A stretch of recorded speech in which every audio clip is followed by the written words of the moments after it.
Welcome to Zero. I am Akshat Rathi. This week, the countries quitting fossil fuels.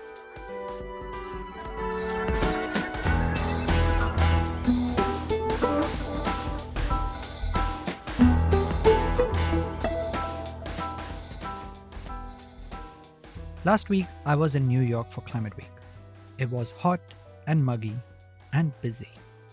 The United Nations General Assembly was also taking place, which meant traffic in Manhattan was at a total standstill as cavalcades of diplomats shuttled from one discussion to the next, blocking roads. I, of course, traveled the low emissions way, on 2 feet, covered in sweat between events. There were 600 events in Climate Week by one count. The mere mortal that I was, I made it just to a dozen. And pretty much no topic was off limits. There were discussions about all the usual big questions. Do we need carbon removal? Do we need geoengineering? Where are we going to get the money? But there were also community cleanups and musical performances and runs for climate. Birding, even. I could go on. One thing that stood out to me, though, was that the conversations tended not to be about what we must do, but how do we do it and how do we do it bigger, at scale, be bolder. One of those big, bold propositions is a fossil fuel non-proliferation treaty. Just like nuclear non-proliferation, the idea is getting countries to agree to stop expanding fossil fuel production. So far, 13 countries are on board. The biggest is Colombia. And on the stage at a rooftop restaurant in Times Square, I got a chance to speak with Colombia's Environment Minister, Susana Muhamad. She's been an outspoken proponent of this treaty and was full of energy and new ideas. Joining her on stage was Brazil's chief climate negotiator, Liliam Chagas. Brazil has not joined the treaty, at least not yet. But these two countries have so much else in common. They're both significant oil producers, and 2 years ago, they both elected populist left-leaning presidents who campaigned on climate and conservation promises. And now they're both under pressure to deliver. In the conversation, as you'll hear, we also broke some news. Colombia is setting out a $40 billion economic transition plan to help replace revenues from oil and build green sectors like tourism and clean energy that will make up for the shortfall. Susana hopes that it will include $10 billion in support from international financial institutions and developed countries. I spoke with Susana and Liliam about the big ambitions Colombia and Brazil have, and the many sticky, business as usual, and seemingly intractable barriers that they both need to overcome. And by the way, for the sharp-eared listeners, my voice sounds a little bit different in the recording that follows, but I can assure you it's me. It has to do with the equipment used to make the recording at the live event.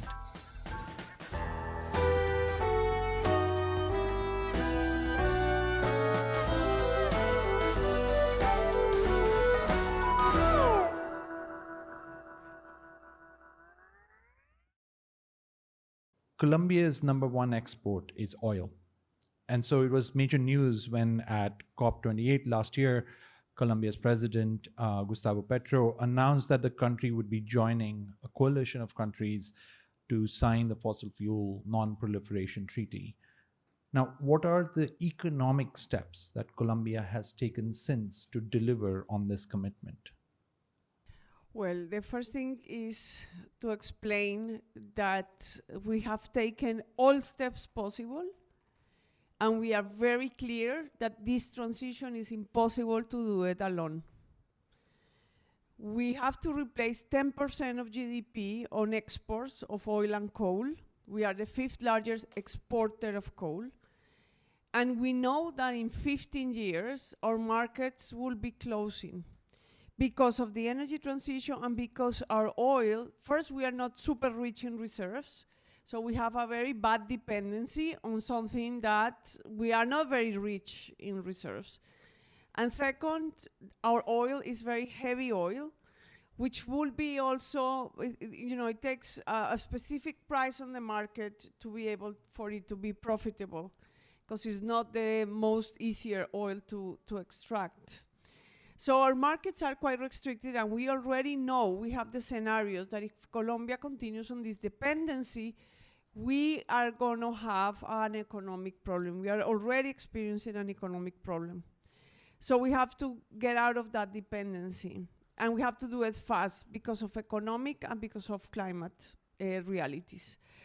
So for us, after we did the scenarios of how to get out of those two aspects, because we always talk about emissions, but we don't talk about production.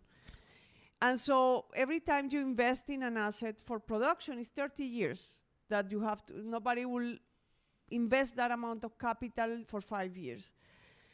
And so what we know is that the expansion of the frontier of fossil fuels keep amplifying. That means that the reality of the emissions will not go down.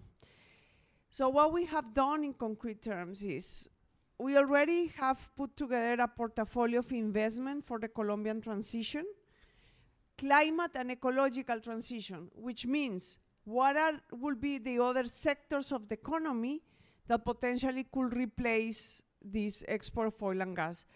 But the amount of money we need in investment for that transition, for that economic transition, and the time we have is very short the money and very short the time. This is one key pitfall.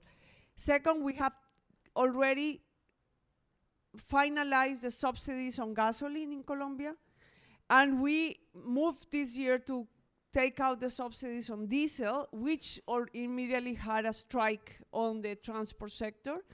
So we came back to 50%, and we are negotiating the other 50%. And we have a green taxonomy, which is quite sophisticated. I mean, Colombia and the banking system already can tell an investor where to invest and how that investment helps the transition, and where to invest where it doesn't help the transition.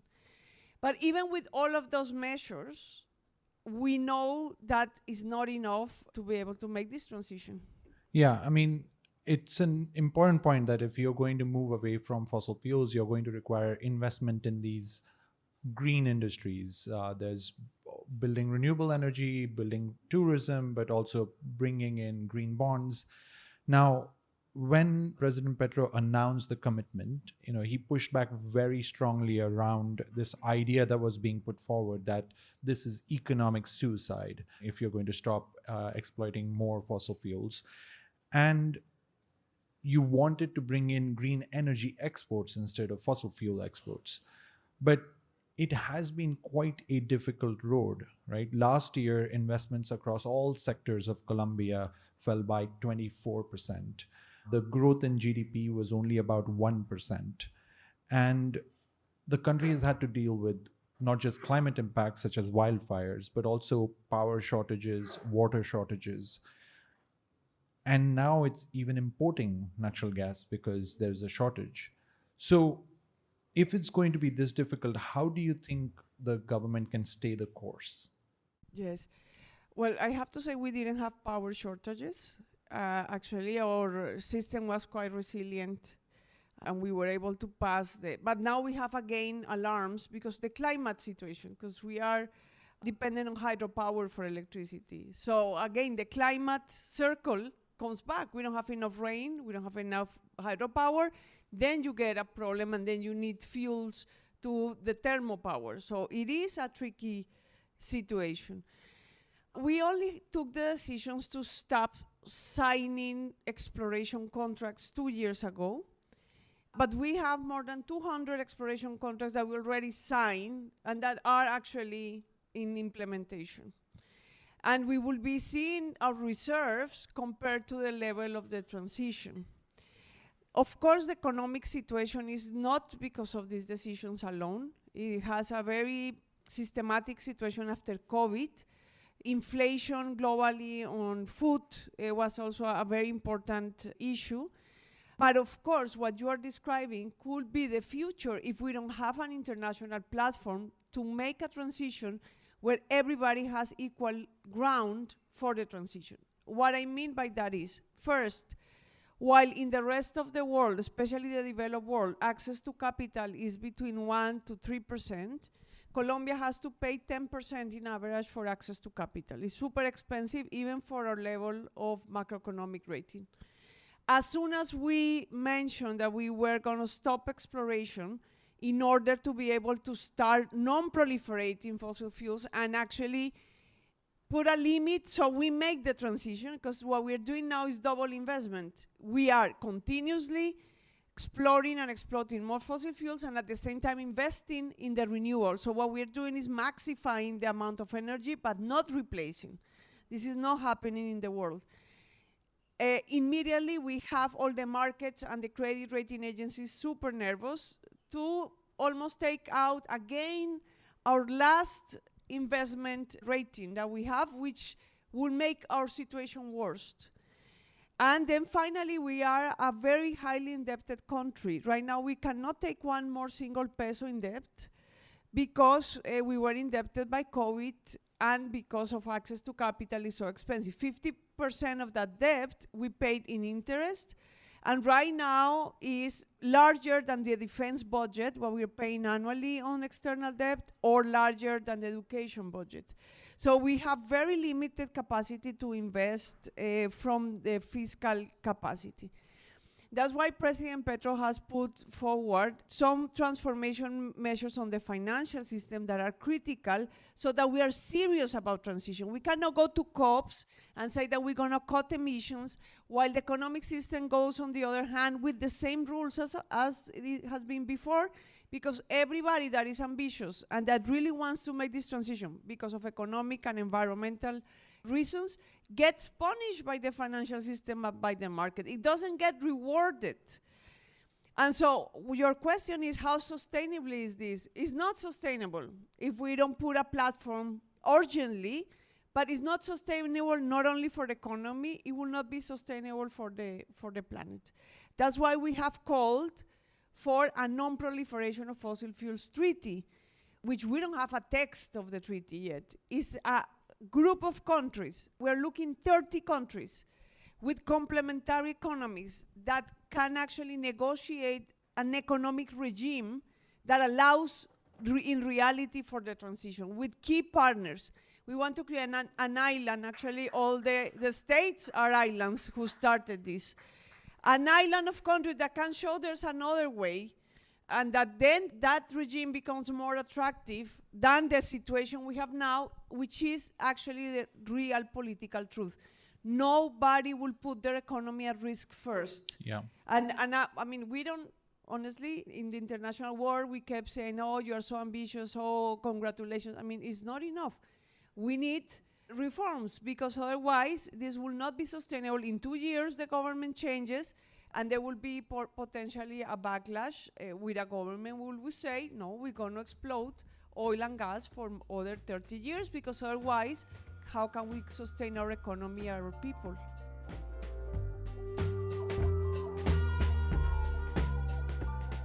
After the break, what would it take to get Brazil's government to sign up to the Fossil Fuel Non-Proliferation Treaty?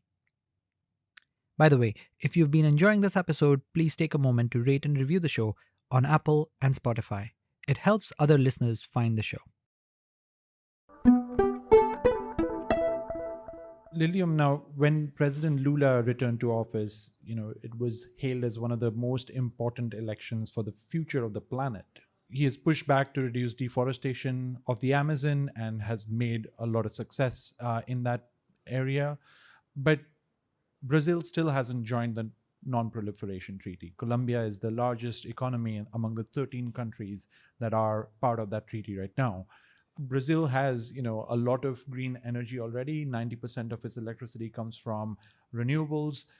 But President Lula is also pushing for an increase in oil production. So what would it take Brazil to join the treaty? I don't have a straight answer because, I represent like the foreign affairs view. I think that what's happening in Brazil, there is a national debate that involves Congress, governments, and civil society, and how to take about this transition. What are the features that are there in Brazil that will facilitate the transition? Because it's when we are talking about the energy transition, there is no single formula. Each country will find its own way to contribute to this global effort. So the formula or the policies that Brazil is taking is a massive investment, domestic and international investment in renewable energy. The country has one of the cleanest energy metrics in the world, more than 9% for electricity and almost 50% for the whole of the energy. But as you know, no government will jeopardize energy security for whoever reason, because then there will be no government in place. So what's happening there is like they are provoking a national debate to see how Brazil can accelerate, the importance of the renewables in substitution of the oil. But if in one way Brazil should have an easier path forward, because if you look at Colombia, 50% of their exports come from oil, whereas in the case of Brazil, it's only 15%.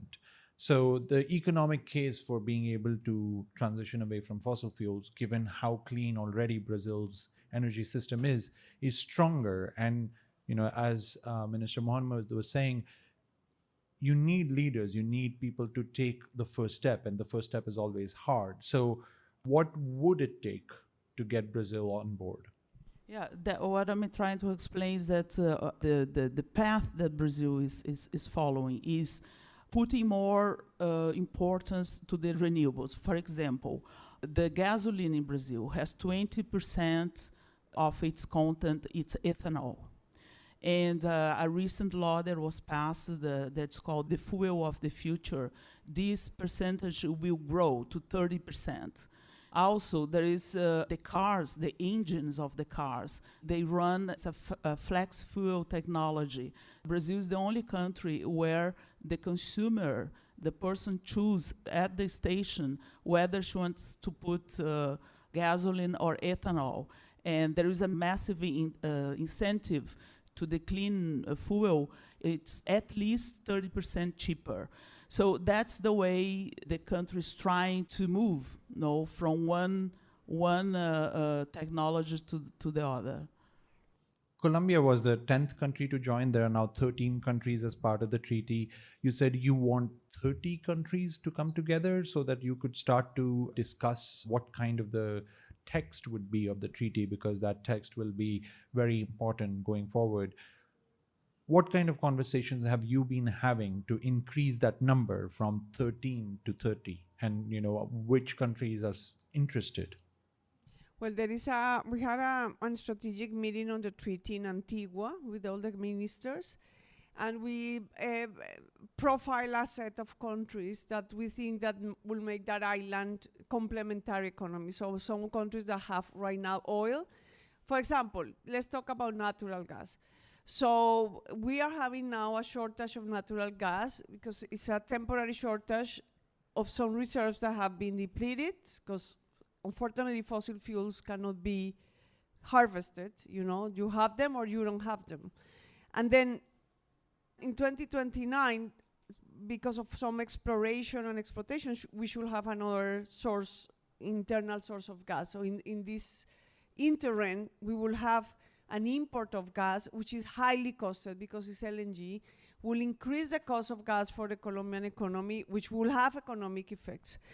So if we could have a non-proliferation of fossil fuel treaty, you could actually make a commitment with a gas producer to export to Colombia at a fixed price for 10 years, because we are all committed to the transition. So that the economic effects while we do the transition on the demand on gas, which comes mainly from industry, trucks will be the other key demand of gas, could be replaced by other technologies in time. So you collectively look for mitigation of the economic consequences of the transition that are not talked about. there are two things that we are not talking about enough: the economic consequences of the transition, and also the situation of the oil producers and exporters, the countries that provide the world with fuels, and their economies totally interlinked. If we don't talk about those two issues and we keep only talking about demand and emissions, probably we will not be able to make this transition. So this is the type of things. Now, we are talking to those economies, but this is, I mean, it is one of these things that is like, right now we will have to take a lot of mental barriers. It's not easy for countries to come. I have said we have had many meetings. Countries are very hesitant. It's scary. And why is it scary? Because that has a risk. The perception of risk of your country for wanting to say that you want to start working on non-proliferation will create economic problems for your country. This is the multilateral issue. So here the question is, who is governing here? The market of the governments. And we are calling for, again, politics to take control of this situation. Otherwise, this transition will not happen.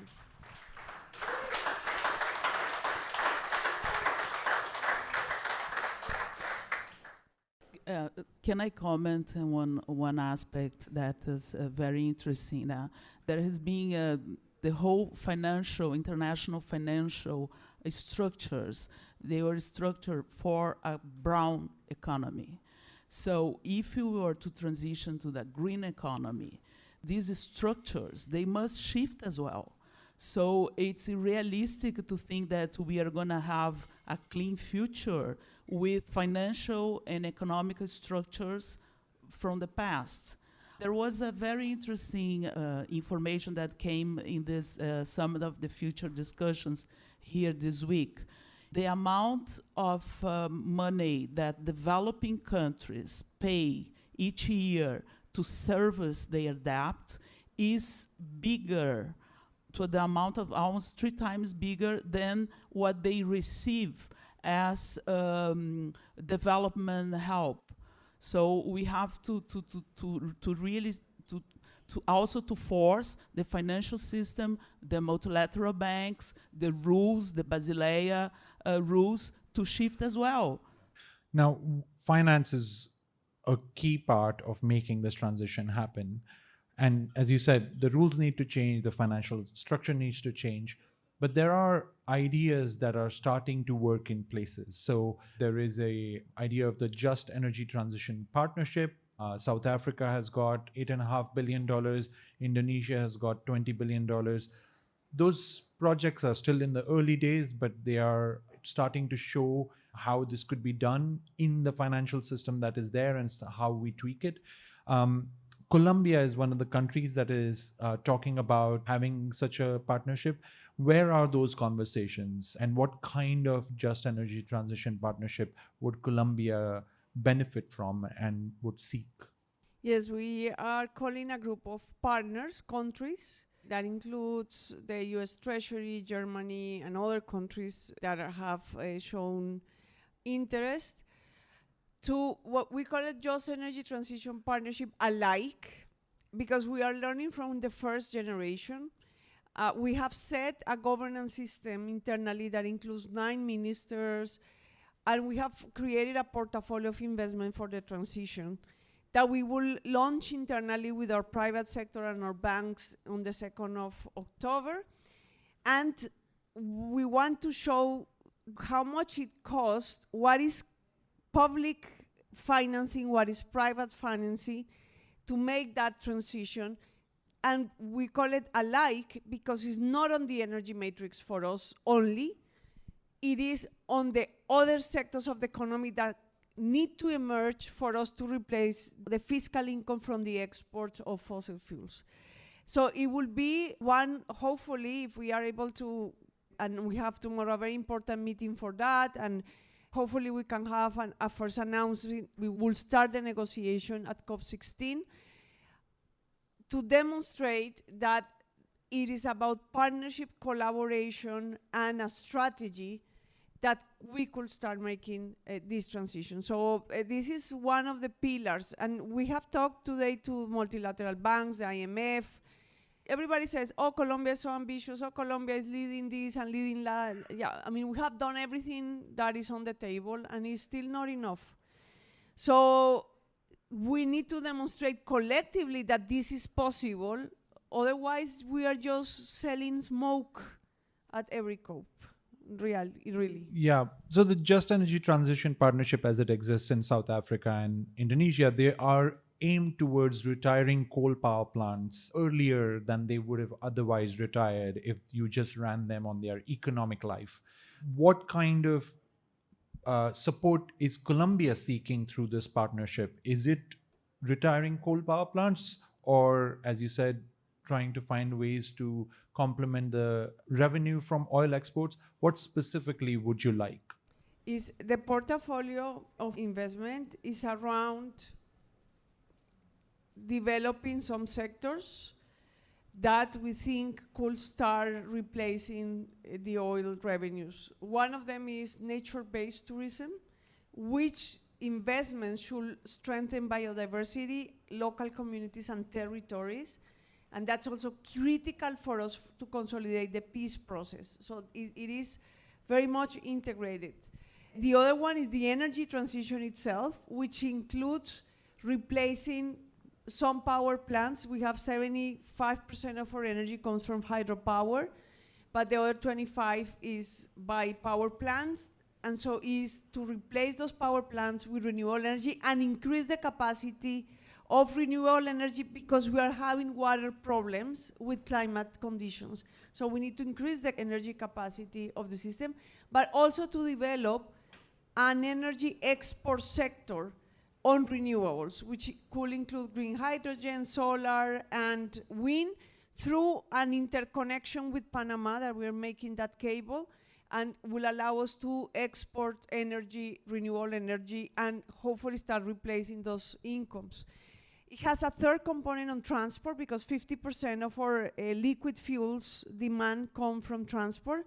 So the electrification of transport is another critical issue. And finally, is agriculture and bioeconomy. Agriculture in terms of decarbonize, where we are doing now the land reform, but that requires agro-industry, but in a very specific way. It has to be decarbonized and based on biodiversity, and bioeconomy, which in our biodiversity plan we will present at COP16, wants to increase the participation in GDP from 0.8 to 3% by 2030. So all of this is a huge economic transformation. All of these are aligned to reindustrialization, because we don't want to export raw materials and import technology. It has to come with value chains. And that is a huge task for a country, because it means how do you transition the labor force? How you create institutions for these new industries? How do you create the public goods and infrastructure in the regions where you want to do this?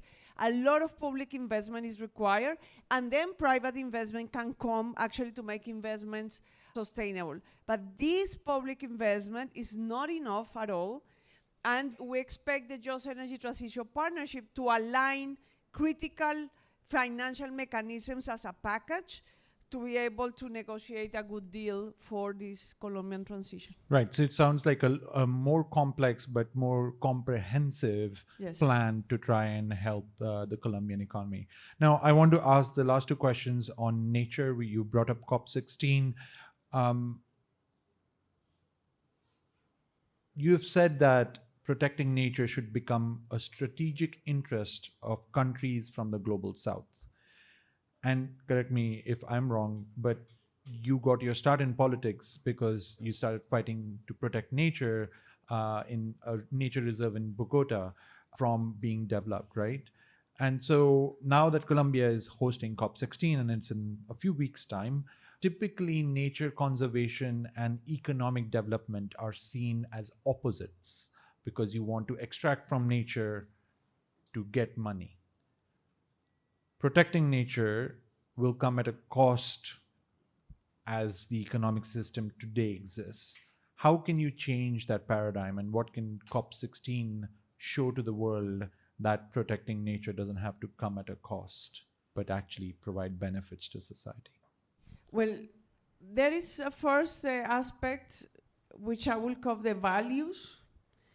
It's like if we continue valuing nature as a resource, then you get into that paradigm, because every time you will have to use nature, then you are depleting it. And that's what systematically the economic system is doing, depleting nature.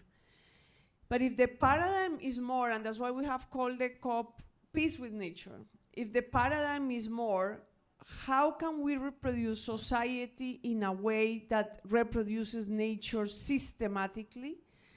I think that is a very interesting question that can get as an ant, not an ant, but an ant, an animal ant, because I always get confused by my pronunciation. Like these ants that get into everywhere with that question. Like if you are developing an industry, how are you making peace with nature? If you are in the financial system, how are you making peace with nature? If you are a community on the ground, how are you making peace with nature? Which will make nature alive, meaning it's something where we have a relationship, not an inert object. That's more on the values proposition, and that's why we are launching the Peace with Nature Coalition at COP16, which will be a multi-stakeholder coalition to put that maybe sometimes uncomfortable question, like an ant that is biting you all the time, but that you can actually make yourself aware of how you're working, what are you doing. Now, the economic system has to realize, on the one side, the risks of nature being depleted, which are evident, but they are not incorporated. It's still, the external cost on nature is not incorporated, not internalized. But on the other hand, also the side of the opportunities. We are seeing that we can have vibrant economies if we create new materials, new ways of living, and new ways of production and consumption. And there's a whole field of innovation and possibility which should make us very excited and not depressed. A little bit what happens with climate sometimes, that you get depressed. Yeah. But very excited and mobilize a lot of energy at all levels of society. And at COP16 we want to represent that principle. Is whole government, whole of society, all the types of knowledges working together to restore nature and our connection to nature. And I think from there, the movement itself, people itself, are bringing so many solutions that hopefully we want to give them more political relevancy at COP16, more visibility, because the movement is there, it's happening, has a lot of hope, and we want to make it politically very relevant and visible.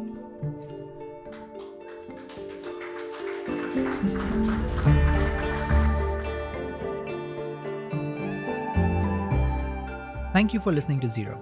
And now for the sound of the week.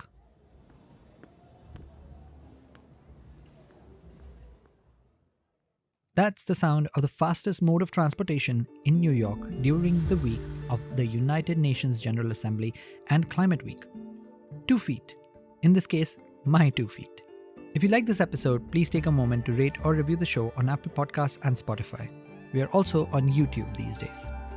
Share this episode with a friend or with someone who's looking for the 14th member of their club. You can get in touch at zeropod@bloomberg.net. Zero's producer is Maithili Rao. Bloomberg's head of podcasts is Sage Bauman, and head of talk is Brendan Newnham. Our theme music is composed by Wonderly. Special thanks to LC Rooftop for recording the conversation, and as always, Kira Bindram and Monique Malima. I am Akshat Rathi, back soon.